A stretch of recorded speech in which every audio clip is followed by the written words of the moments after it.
Армысыздар, достар, менің каналыма қош келдіңіздер. Эфирде қыр баласы, менің аты жөнім Жазира, Түркияның қазағымын қазір 11 жылдан бері. Аяулы аналар, аяулы қыз келіншектер, құрбы құрдастар, барлығыңызды 8 наурыз әйелдер мерекесімен шын жүрегімнен құттықтаймын. Көктемнің шуақты күндеріндей құлпырып, әдемі болып жүре беріңіздер. Жалпы Түркияда 8 наурыз мерекесі біздің Қазақстандағыдай қатты тойланбайды. Бірақ соңғы осы 10-11 жылдың ішінде бұрынғыдай емес, жылдан жылға жағы мерекенің әсері жақсы байқалып келе жатыр. Осы ретте Түркияның қазақтары да тойлай ма, оны қазір сіздермен бірге көретін боламыз. Осы Түркияның қазақтары жергілікті қоғамы қыз келіншектерге арнап осындай бір бағдарлама ұйымдастырып жатыр екен. Соған мен де бара жатырмын. Барған соң бірге қарайтын боламыз, нелер ұйымдастырған екен деген сияқты. Жалпы Түркияда біздің Қазақстандағыдай 8 мартта гүл сыйлау үрдісі әлі қалыптаспаған. Сол ретте айта кетейін, яғни мен Қазақстанның қазағы болғандықтан кейін жолдасым әрине Қазақстандағы мерекелерде жетімсіретпей, осындай елдегі көңіл күйді де осында да сезіндіріп, Түркиядағы гүл алып жүрген 8 наурызда бірден-бір жолы болғыш қыздарыңыздың бірі мен болам десем де болады. Яғни әзіл шыны аралас бұл. Сондықтан қазір көреміз, барғаннан кейін бірге жүріңіздер, менімен бірге толық бірге болыңыздар, көріңіздер, барлық қызықты бірге тамашалайық. Жалпы Стамбулда Гүнешлі, Зейтінбұрны, Сефакөй деген аудандарда жергілікті қазақтар тұрады. Солардың бірі қазір біздің баратымыз біраз алыстау енді, бірақ сол жерге ерінбей барғалы отырмын, қызықтан құр қалмайын деп. Гүнешлі қазақтары, яғни екінші атау қазақ кент деп аталады, сондағы қазақ қоғамының ұйымдастыруымен болып жатқан бұл іс-шараға бірге тамашалайық. Айлығым бітіп қапты. Менің карточкамның мына жерде біздің жолға жүретін карточкамыз. Ол жақта қоғамдық көліктерде. Себебі бұл жақта қоғамдық көліктер қымбат болғандан осындай айлық төлейміз. Ол үшін тек қана туристер емес, осы жергілікті жаңағы ВНЖ-сі бар кісілер ғана осындай айлық толтыра алады. Негізінен Түркияға келіп жатсаңыздар, жолға көп жолға кетіп қалады. Жай таксидің өзі емес, қоғамдық көліктерге жүргеннің өзінде бір басқан кезде метролар 500 теңгеден алатын болады. Мен қазір айлық толтырдым, бұл бір айға жетеді. Толтырған Қазақстанның ақшасымен санағанда қазір 25 мың теңге салдым.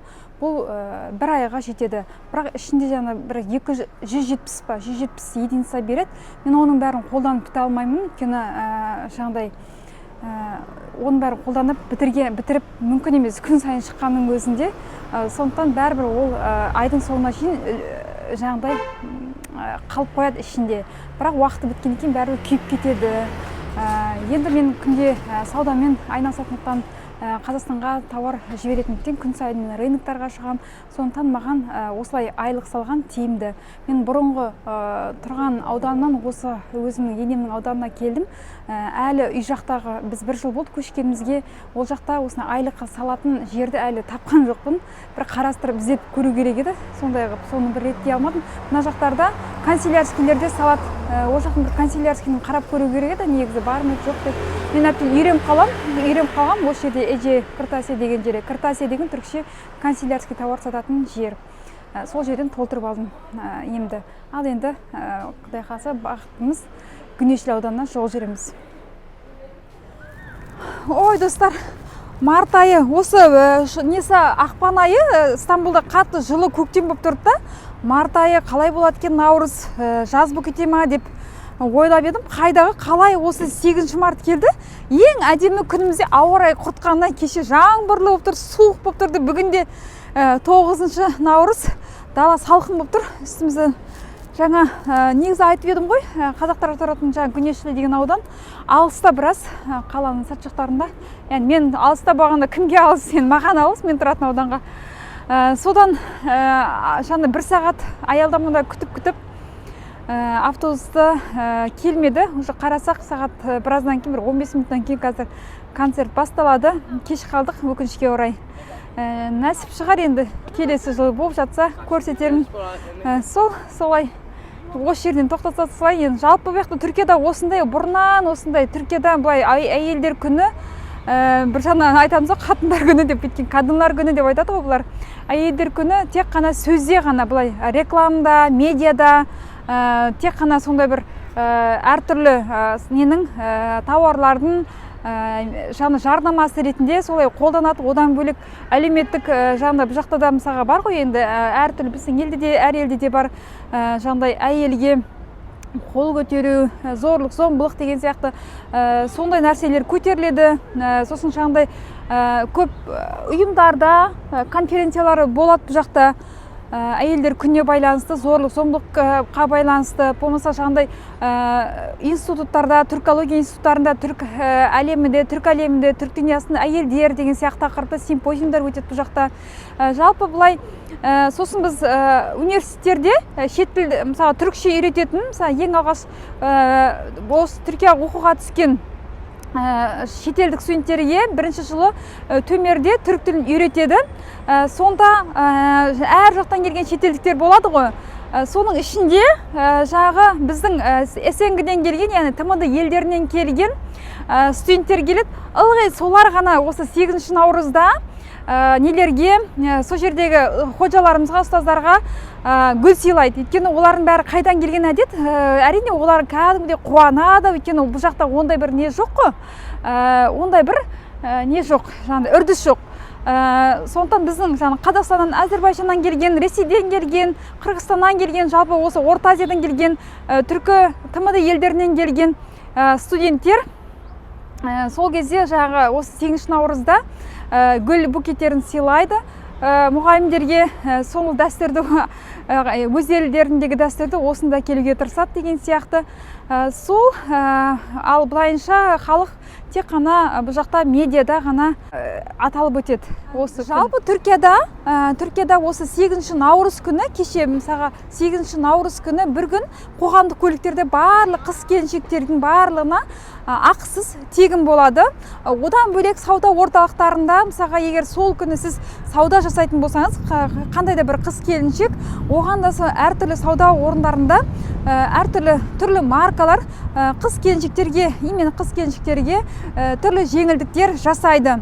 Сондықтан негізі біздің Қазақстандағыдай бұл жақта балабақшада, мектепте ондай бір қатты бір мерекелік біздегідей, мен өзімде қыз тәрбиелеп отырмын, балам, қызым балабақшасына барады. Жаңағыдай біздің Қазақстандағыдай мерекелік ондай бір концерт қоймайды бұл жақта. Бірақ жағы балабақшадағы балалардың аналарына балабақша тарапынан кішкене бір құттықтаулар жазылады. Маған да солай ұсынды, мерекеңізбен құттықтап деген сияқты сол балабақшаның атынан. Одан бөлек жаңағыдай балаларға да сондай бір қолөнер бірдеңелер жасатқызып, солай бір аналарын солай қуантырады. Сондай бір үрдіс бар осы жақта. Қазақстанда да әрине бұл үрдіс гүл сыйлау, барлық ұжымдық мереке болып атап өту өте әдемі жағдай. Бірақ біздің Қазақстанда да жылына мысалға 400-ден астам, 500-ге жуық әйелдер күн сайын зорлық, зомбылыққа ұшырайды. Күйеулерінен, жаңағыдай қоғамнан қысым көреді. Жалпы әйелді тек қана әйел, еркекті еркек деп қана қоймай, әйелді адам ретінде жаңағыдай санайтын, сондай бір саналы бір қоғамға жете берейік. Жаңағыдай әрқайсымыз әйел тек қана бір күн қана емес, 365 күн тек қана сондай бір күн деп есептейік. Айтпақшы, Түркияда сосын бір байқағаным, жаңағыдай бұл жақта арнайы аналар күні деген бар. Аналар күні деген бар, ал 8 март наурыз көбінесе çalışan kadınlar күні деп айтады, яғни еңбекші, жұмыс жасайтын, қызметтегі немесе карьерадағы немесе жұмыс жасайтын әйелдер ғана аталып өтілу керек. Солардың күні сияқты ғана сондай бір медиада сондай бір не бар, үрдіс бар.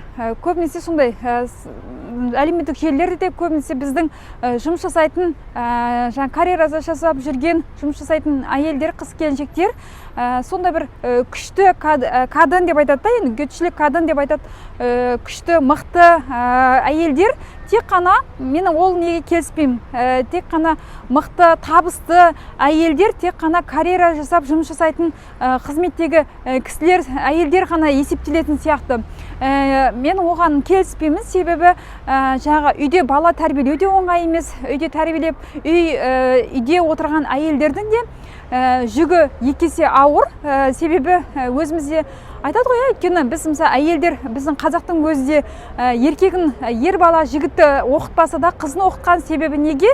Ұлтты тәрбиелейтін қыздар жаңа бір қолымен әлем тербетсе, бір қолымен бесік тербетеді. Сондықтан қыз баланың білім алуы маңызды деп санаған.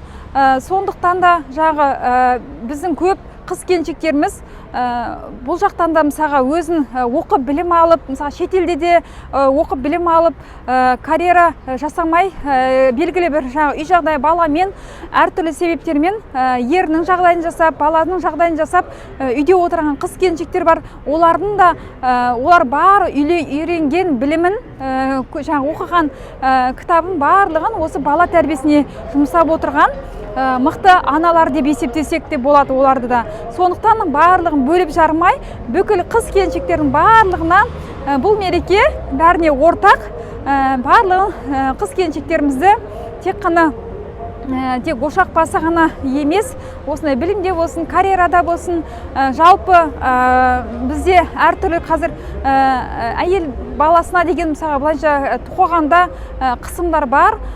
Тек қана келін деп қана қарамай, ең басты адам ретінде қарап, соны солай үйренейік достар. Сол айтайын дегенім, өкінішке орай концертті көрсете алмадым сіздерге. Нәсіп келесі жылы болып жатса көрсетермін. Осылай болды видеом. Сондықтан осы жерден видеомды бітті. Келесі видеода кездескенше менің каналыма жазылуды, пікір жазуды, өз ойларыңызбен бөлісуді ұмытпаңыздар. Келесі кездескенше сау болыңыздар.